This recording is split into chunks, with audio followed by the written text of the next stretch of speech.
Howdy, howdy. As you may have noticed, I am not Ashley Pickle.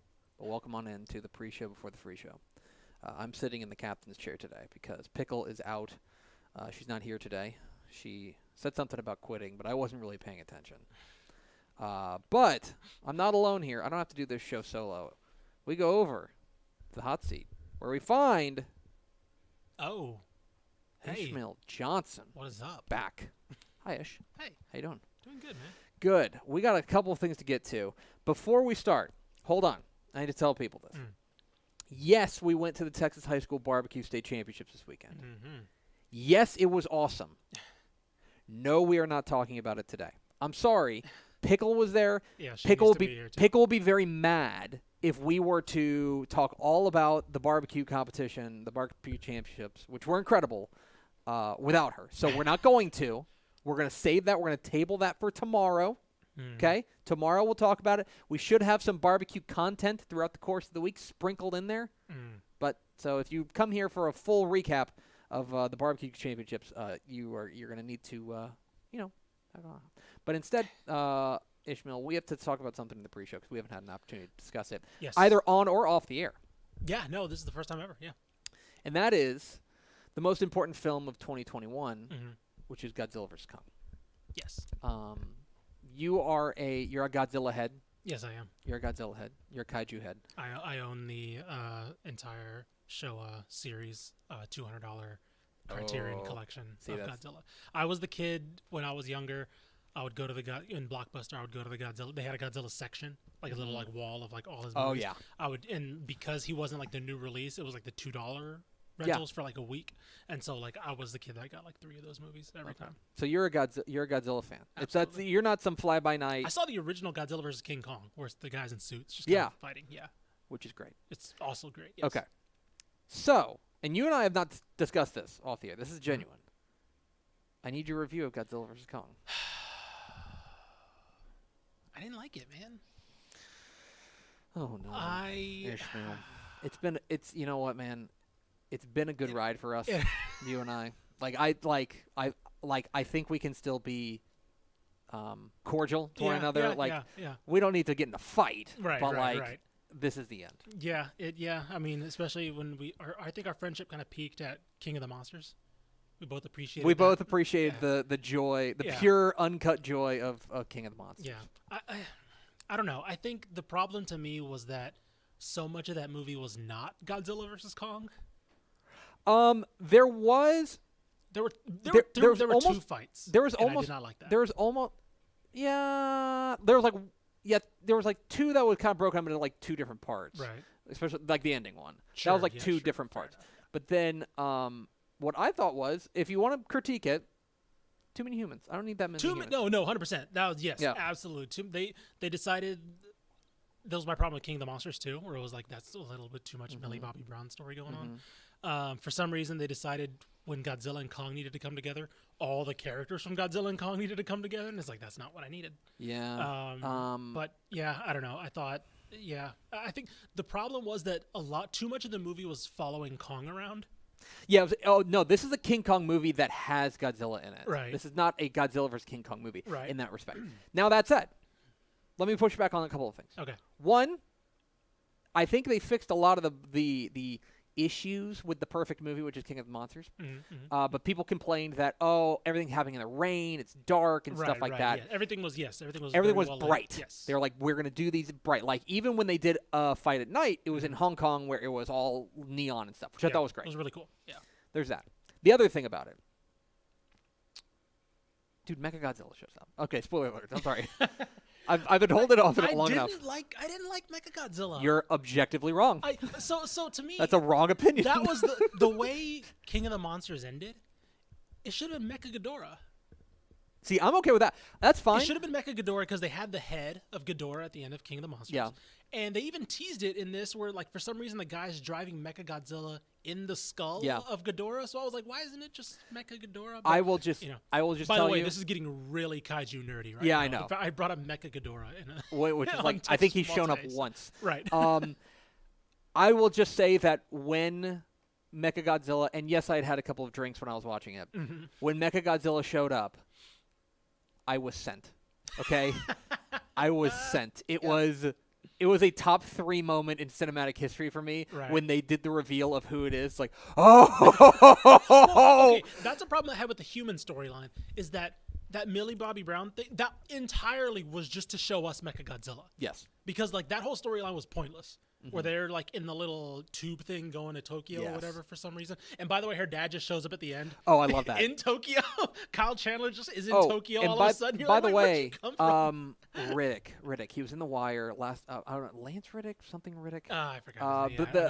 He's in The Wire. Yeah. And he was in a couple, I think he might have been in the King Kong movie or Kong or Skull Island or something like that. Either way, doesn't matter. What I'm saying is, I think it was Godzilla 2014. Yes. He has literally one line. It's great. I was like, yes, good. That's what I want. Right. Okay. So we differ, and that's fine. You're wrong. Godzilla versus Kong. Now, look, I will say King of the Monsters is better than Godzilla versus Kong. Yes. But that said, I think Godzilla versus Kong is great. Okay, fair enough. All right. Okay, let's start the theme. Hold on.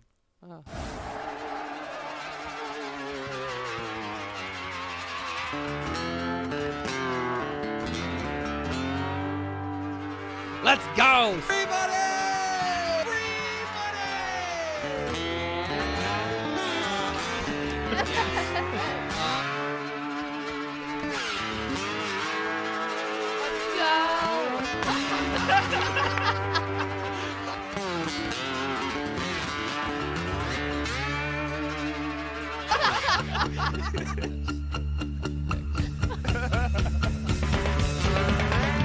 How to sing blue baby. Shot glass in your hand. Yes, y'all. From the Dave Campbell's Texas Football Mothership here in beautiful Louisville, Texas, it's Texas Football Today, a show that is lacking a producer. So it's just me. Mm-hmm. My name's Greg Tupper. I'm the managing editor of Dave Campbell's Texas Football magazine, TexasFootball.com, corresponding website. Thank you for spending part of your day with us. Classic. Whether you're watching us it's live good. at TexasFootball.com or because on Facebook, neither or you was listen to us on the recorded. podcast, which you can subscribe to on the podcast vendor of your choice. Either way, thank you for doing your part to support your local mediocre internet show. I'm sitting here at the helm today because Pickle is out, I don't know, Pickling it up, recovering from her food coma from the Texas High School Barbecue State Championships this weekend. So in her stead, actually, I guess technically you're in my stead. I guess, Sure. yeah. We Okay. just arranged chairs. Sitting over there in the hot seat today, he is the co-host of the award-winning Republic of Football podcast. Oh. He is I just gave you an award. Sure. Like, Okay. best I'll take podcast it. ever. I'll take it. As well as the managing editor of Dave Campbell's Texas Basketball and Dave Campbell's Texas Football editor and the editor of Texas Coach. What don't you do? It's Ishmael Johnson. I don't do sales, which I am very happy to. Buddy, to be that not is good. Yeah. Welcome back. This is your first time in studio on the program in About a year, probably. about a year. Yeah. Because, Probably more. Yeah. Because I don't think even when we were Because I was on vacation the first week of when the quarantine started. And I basically just stayed on vacation or at my family's and house. then when we came back in, we tried to come back into the studio last June for like a couple weeks, and then like things did not go well, and so we all went back home. Yeah. You weren't on the show then, so yeah, welcome back. The people are happy to see you. Yeah, I'm happy to be back. Today is I'm gonna change cameras. Today is Monday, April 26th, 2021. 213 days till Thanksgiving, episode 1152. 1152. This is the. Hold on, let me see if I can do that. Hold on. Am I doing this right? Yeah, there we go. 1152. This is the number of strikeouts from Michael Young in his illustrious Texas Rangers career. I think he got his number retired. On today's show, my friends, we've got headlines from across the state, including Sam Houston's still alive by the hair on their chinny chin chin. We'll talk about that. And then back half of the show, we're going to start a series here in the off season, State of the Program address. And since we've got the preeminent Texas State expert, not named Kef, here at the Ready. That's fair, right? Yeah, no, that's very fair. Kev's awesome. I got no problem with Kev. We will talk some Texas State football with the great Ishmael Johnson coming up here at the back half of the show. We do have first four through the door. First four through the door. Hold on, let me make sure. Were Tony Blaylock, Rob Hadaway, Daniel Agnew, and Carrie Odom Templeton, who was nice enough to be one of our hosts out there at the Texas High School Barbecue State Championship. Hey. Carrie, if you're still here, please post the results because I didn't see who won. We didn't get to stay for the awards. If you're joining us to talk Texas High School Barbecue State Championships, we are going to do that tomorrow with Pickle because Pickle's out and she has a lot of things to say. And so I'll do that. I'll give you a quick preview. It was awesome. So we will get into that tomorrow. So there is all of that. Okay. Let's get some headlines from across the state of Texas. Let me see if I can do this. Okay. We're going to get some headlines from across the state of Texas. We will start on the football field. And on the football field, how much of the Sam Houston game did you watch? I saw mainly the end. Okay. So I saw how they won. And it got hairy. Yeah. It got hairy. If you missed it, they do Sam Houston, I should say, is playing in the FCS playoffs. They advanced to the quarterfinals with a 21-15 win over Monmouth. And this game looked like it was over for like third quarter. They go up 21-0, and I quit checking my phone. Boom, there you go. I was like, okay, right, moving on.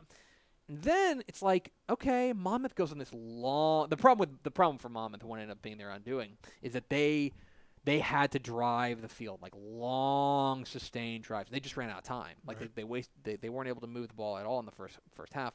But things that get hairy. Like Monmouth was, I don't know if they were throwing into the end zone. They were throwing near the end zone. I want to say the pick was in the end zone. Yeah, so they were throwing into the end zone in the final minute to take the lead.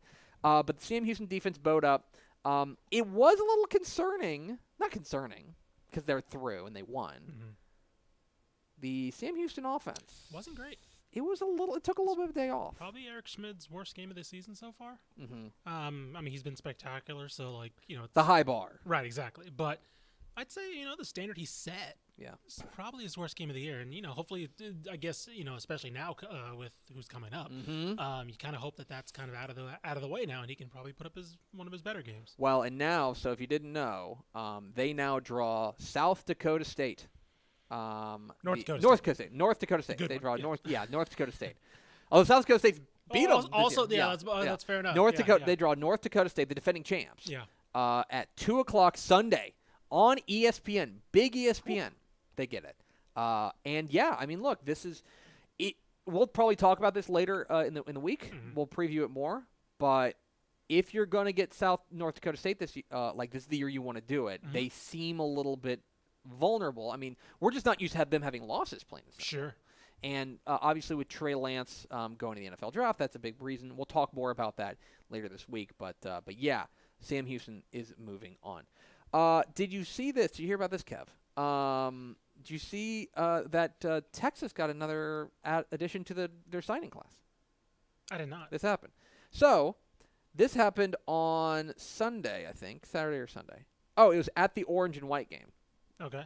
Xavier Worthy out of California. Interesting. Okay. A top 100 prospect, the number 8 receiver in the country, number 4 player in the state of California. He was a Michigan signee.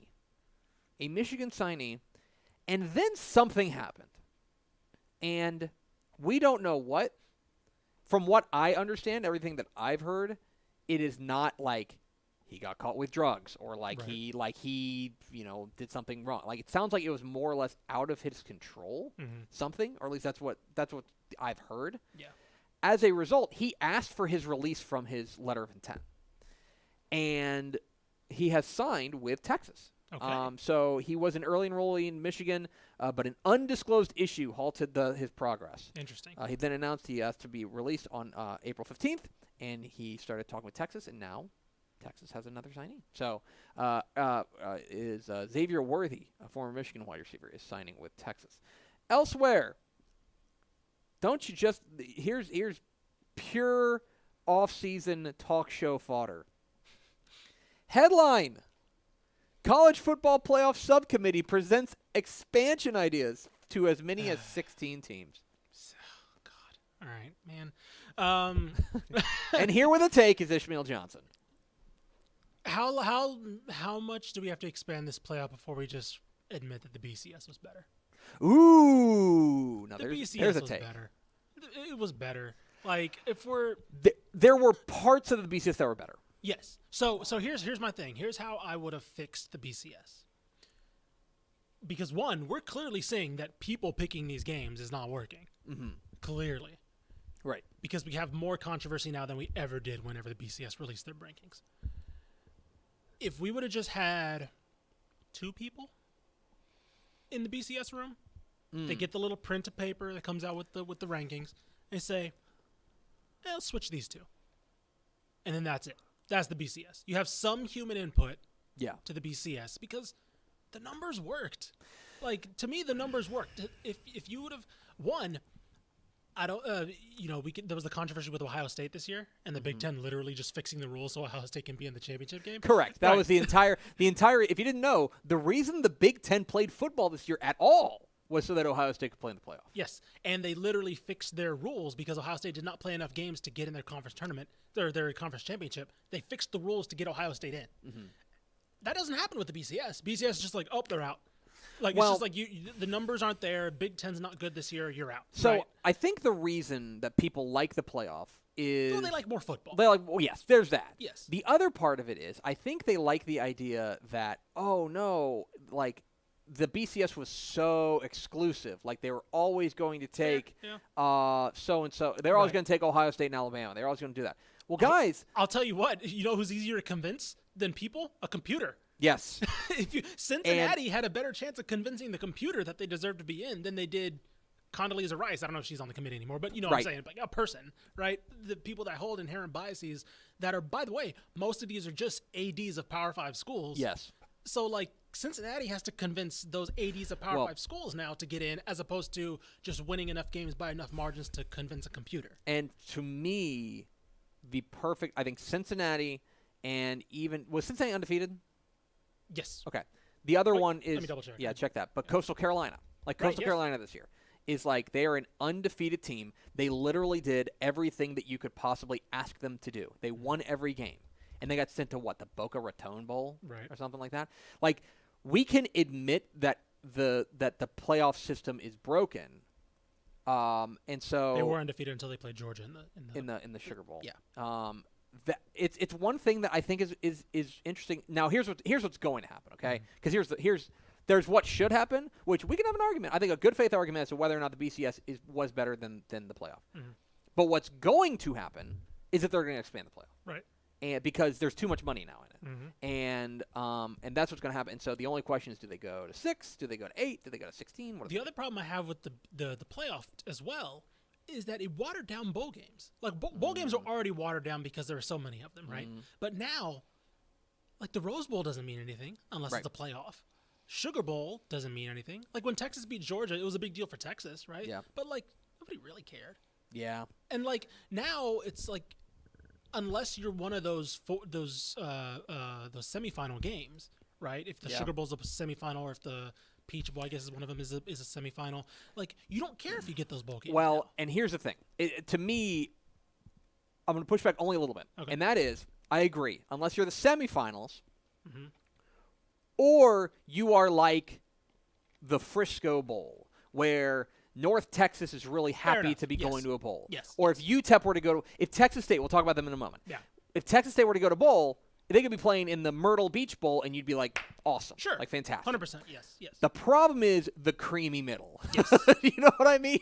The New Year's Six, to me, isn't a prestigious thing, right? They're making this whole thing. It's like, the highest Group of 5 team in the playoff rankings goes to New Year's Six. Yes. That's cool. But it's like almost teasing them, saying, you're never going to make the playoff, so here's the X Bowl. Here's the Cotton Bowl.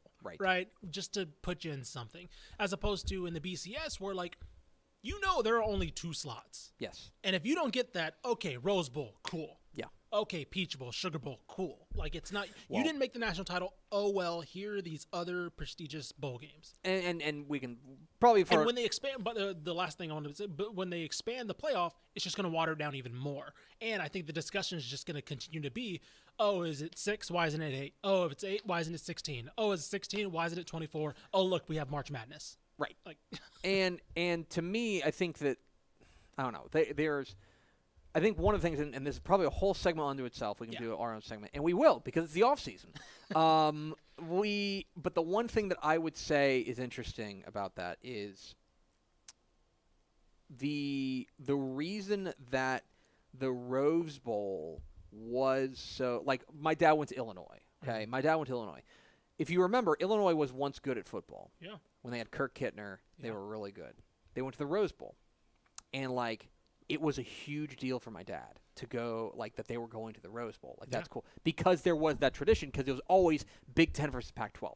I think, unfortunately, what the new championship situation, whether it's the playoff or the BCS, what it ruined was those traditional tie-ins that the Cotton Bowl would always have, or things like that. So that's to me is something that can be fixed, but they're not going to, because, again, guys, can't stress this enough. This is not about football. This is about money. Yep. Okay. A couple of headlines from the high school ranks real quick.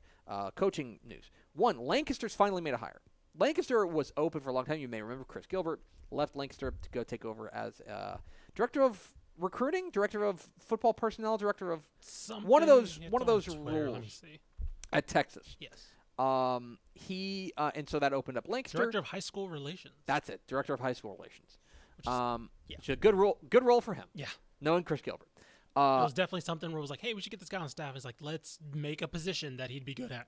Yes. And it's like, just to get him on staff. Let's just make the job for him. Yes. And so they did. They hired Texas hired Chris Gilbert. Opens up Lancaster. Lancaster, it was open for a while, and there were some things we can't share behind the scenes that of dragging feet and rumblings and things of just a weird hiring process. They have made a hire. They've hired Duncanville assistant Leon Paul. Leon Paul is, I would say, it's a little bit of a dark horse pick for Lancaster. Obviously, down there in that part of DFW, down there off 20, but Leon Paul was the passing game coordinator for Duncanville. I think the other thing of note, he is their track coach, and Duncanville has a very good track team. Yes. So I am sure that he'll be doing double duty there. So Lancaster has hired Leon Paul. Elsewhere, one more thing. Todd Wright has resigned at Killeen Ellison, which is a little bit surprising. Anytime there's a coaching change at this point, we're late April. Anytime there's a coaching change, it's a little bit surprising. And so Killeen Ellison is open. Todd Wright has resigned. So those are some headlines from across the state. We are Texas Football Today. We're here every weekday at noon on TexasFootball.com, talking football in the Lone Star State. You can follow us on Twitter at DCTF, like us on Facebook, Facebook.com/Dave Campbell's. Follow us on Instagram, Instagram.com/Dave Campbell's, and, of course, see us at TexasFootball.com. TexasFootball.com is where you can find complete coverage of high school football, college football, and recruiting all across the Lone Star State. Hey, Ish, tell people to subscribe. Subscribe. You should do that. It's pretty cool, because me and you both aren't sleeping right now because we're trying to get this magazine done. TexasFootball.com/subscribe. There you go. All right, one last thing to do today. Yeah. And part of it is that we haven't had you on the show in a while. But I want to start a series here of State of the Program. State of the Program for the colleges, the FBS college teams across the state of Texas. And since we've got you are writing the Texas State preview for the 2021 summer edition of Dave Campbell's Texas Football. Please still buy it. We're not going to give away everything here. Lots more insights in the magazine. Yes. In fact, like you talked with Jake Spavital. Yes. But we want to give an overview of where the Texas State program is right now. And so, Ishmael Johnson, what is the state of the Texas State program right now? Ongoing. I the one thing I will tease this from the preview. The one thing that I really was sold on from talking with Spavital was his recruiting strategy, because of course they made headlines when they did not take any high school players. Right. Let me preview a little bit of the magazine for you, okay? Yeah. I will tell you what the weirdest page in the magazine is going to be. It's going to, because we have 5 pages for every FBS team. Yes. The 5th page is the recruiting page. There's going to be one guy. Yeah. And it's a JUCO signee. Yeah. So everybody else was a transfer. And so obviously he made headlines because when you go 2-10, people expect you to have some kind of like rebuild strategy and like bring in a new influx of talent. And he kind of more or less sold me on that not being necessary right now. And the overall the angle I took for the preview is how he kind of believes the future is fine. What they need to worry about is the present. And because the future is fine, he doesn't need to bring in more fresh for this class, 2021 specifically, not 2022, not 2020. They're offering kids right now for 2022 things like that. But because they're so young, he thinks they're actually okay right now for the future. He doesn't feel like they're gonna if something doesn't pan out that they're gonna be hindering 2023 or 2024 with lack of numbers. Mm-hmm. His problem is they think they have too many young guys right now. And so that's why you see guys like Eric Sutton from SMU, DC Williams from Vanderbilt, Nick McCann from Texas Tech, these guys that are experienced and still have some years under him. I think DeMarquise Hayes from Kansas State still technically a freshman. That's why you see them going that route, because he's looking at him like we need to compete right now because we were playing a lot of guys that probably shouldn't have been playing last year. Well, and one thing we've talked about is with Texas State in the past, and probably Spavital's first year, and certainly the last years of Everett Withers. Mm-hmm. You looked at the roster, and I don't mean this disrespectfully to anybody who plays there, but we would look at the roster and be like, are these FBS guys? Sure. Like, there was a talent deficit there, mm-hmm. and so that had to be rebuilt. And I think it's interesting because what you're saying fundamentally is that they are the reverse Houston. Yes. Houston is like, we're playing for the future. We're playing for the future. We're playing for 2022, 2023. Mm-hmm. We got it. Like if the short-term results are not great, that's okay as long as by 2022, 2023, even I would say 2021 to a certain extent, right? Are good, then we'll be okay. Right. What you're saying is they feel pretty good about 2022 and beyond. Yeah. But they kind of have to keep their jobs until then. Right, 100%. And so when I was doing this, I decided to look at the roster and look at the class breakdown because, of course, COVID kind of potentially froze everybody's eligibility, right? Mm-hmm. True freshmen technically still have 4 or 5 years of eligibility left. And so I looked and I was like, okay, well, let me look at this roster a little bit. They only have 13 seniors. Mm. And you look at the guys that played last year, right? You look at the big names. Brady McBride, technically still a sophomore, right? Man, is that right? He's still a sophomore. He can still, because he was a sophomore last year, he technically still has. He's still got 3 more years of eligibility. They list him as a sophomore on the roster. So he's got 3 more years of eligibility. 100%. Wow. You look at a Brock Sturgis, sophomore. Jamil Jeter, sophomore. Mm-hmm. Marcel Barbie I believe he's technically a senior this year, but he's coming back, right? Marcel Barbie's coming back. Dalton Cooper was their starting left tackle. He's a freshman again. So you look at the guys that we saw last year. Yeah. They're still Kavion Patton was a senior last year. He got injured. He's back, mm-hmm. right? Jaron Morris, I think Jaron Morris is a senior. He's a junior. Jaron Morris is still a junior. Jaron Morris has been starting for the past 10 years for Texas State, it seems like. Yeah. Man, that's...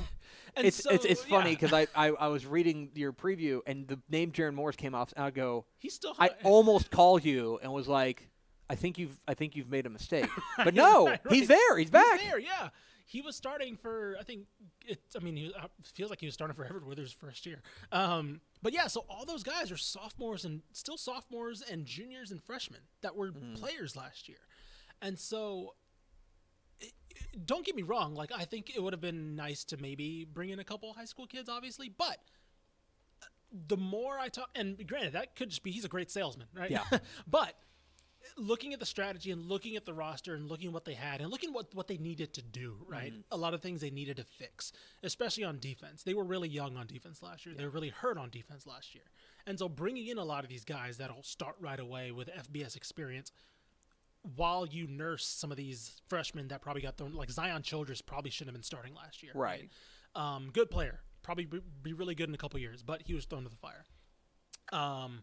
But now you have guys like Nick McCann to where you don't need Jordan Revels to be the star right away. Right. Jordan Revels is going to be probably one of the starters on the defensive line, but you don't need him to be the guy now. Mm-hmm. And so yeah, trust me, when signing day came around and they signed one junior college guy, I think Deontay Washington, who by the way they're really high on as well.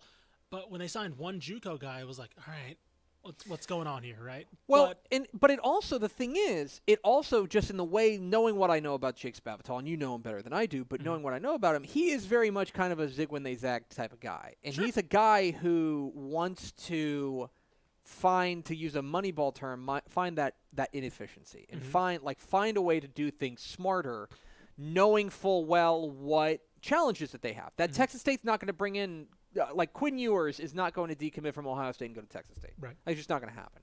But you've got to find a way to manage your roster, and in a lot of ways, COVID could end up being one of those inefficiencies that savvy coaches can exploit's the wrong word, but can utilize to their advantage and take advantage of the extra year of eligibility. Well, yeah, so that's what he brought that up too, and this is something not in the piece. Because I was talking to him where we kind of went on a little tangent just about this whole thing, and he mentioned Alabama's brought in 25 freshmen, right? All these colleges brought in full classes.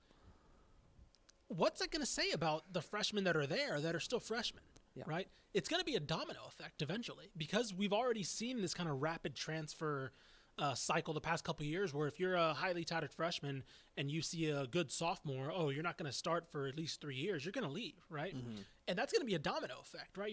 I'm not saying Texas State's going to get a 4-star, but there's going to be some guy from Alabama transferring to Arkansas. That guy from Arkansas is going to go to SMU.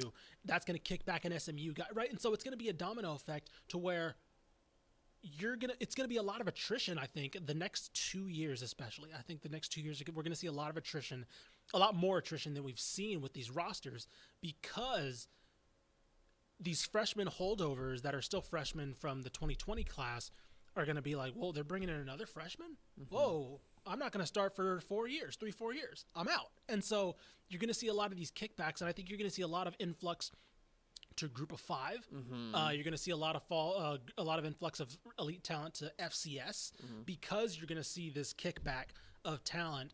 And also, I think me and Shahan talked about this a little bit.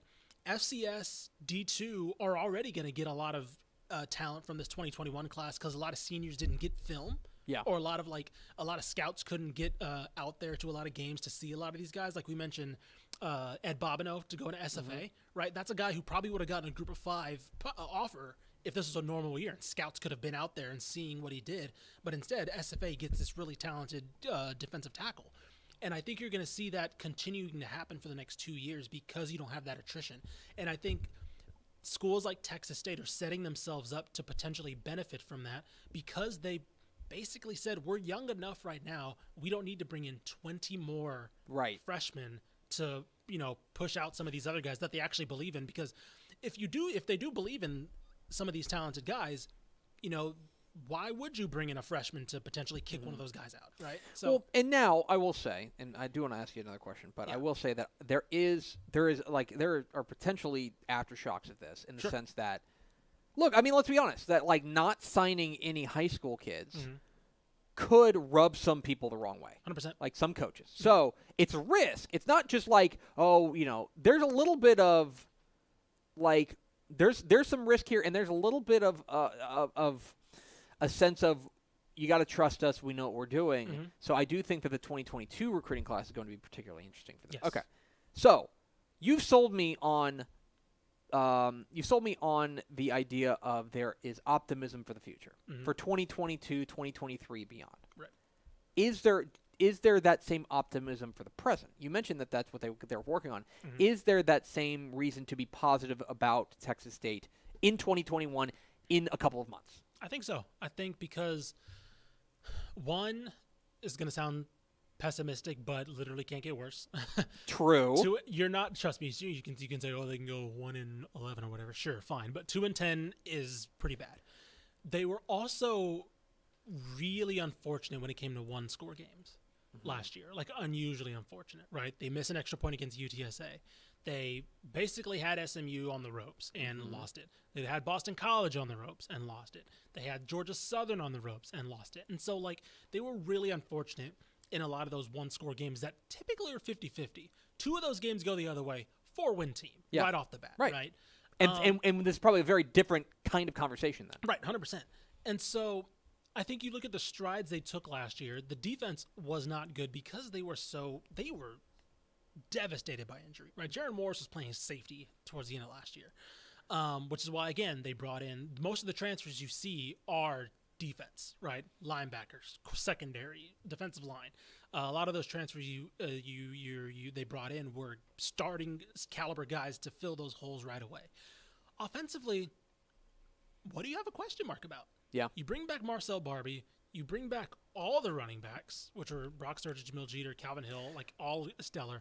Brady McBride's last 3 games of the year were up there with some of the best quarterbacks in the state. So there, that would be where I would say, where you worried about our offense would be making sure that Brady McBride is as consistent as he was at the end of the year, all year, because 100%.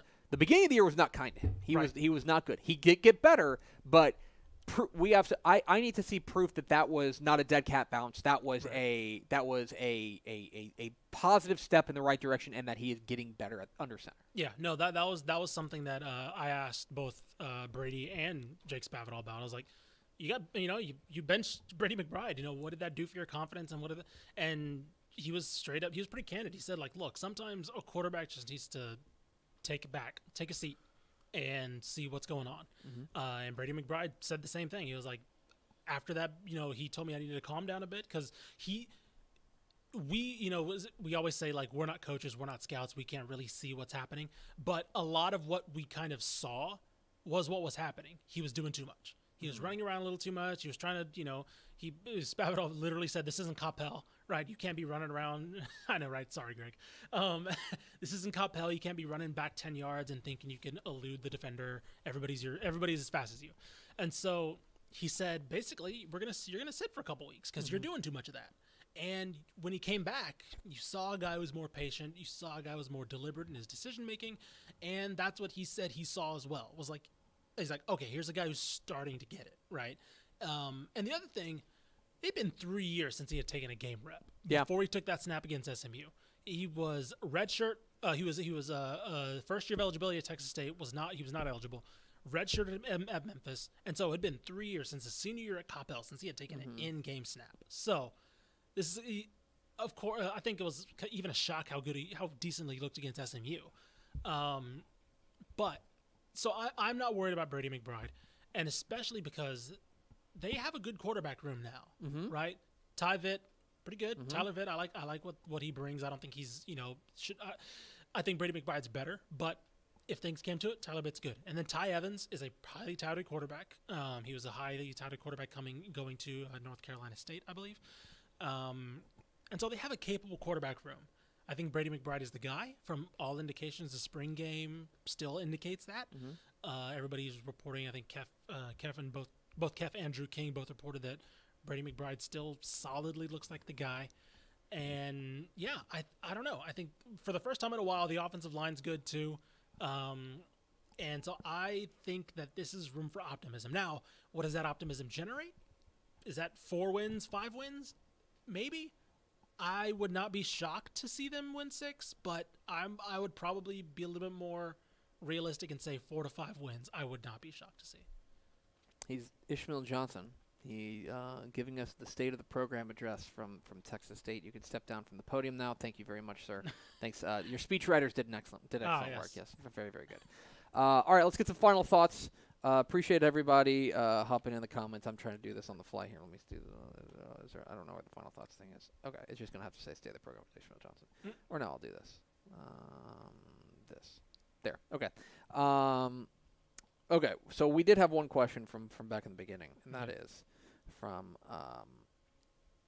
Aaron Flynn. And he asks, Ish, rank your top 5 Godzilla movies. I'm not going to ask you to do all 5. Ooh. But give me 3 recommendations. Okay. You don't have to say they're your 3 favorite, because I know you, and I know you would want to sit down with a spreadsheet and actually figure it out. I'm gonna try to get the ones that stood out from when I was a kid that stood out most to me. Okay. I'm gonna go with Godzilla versus Gigan. Okay. I'm gonna go with Godzilla versus Mechagodzilla because that was the one when I was little. I thought King Caesar was really cool, even though he just got his butt kicked in every movie that he's in. And then I have no idea if this one holds up. I need to rewatch it. Godzilla versus Megalon, because that's the one with Jet Jaguar, and which is this other Japanese, I think it's like a Voltron ripoff or like an Ultraman ripoff. And it was Gigan, and I forgot who else.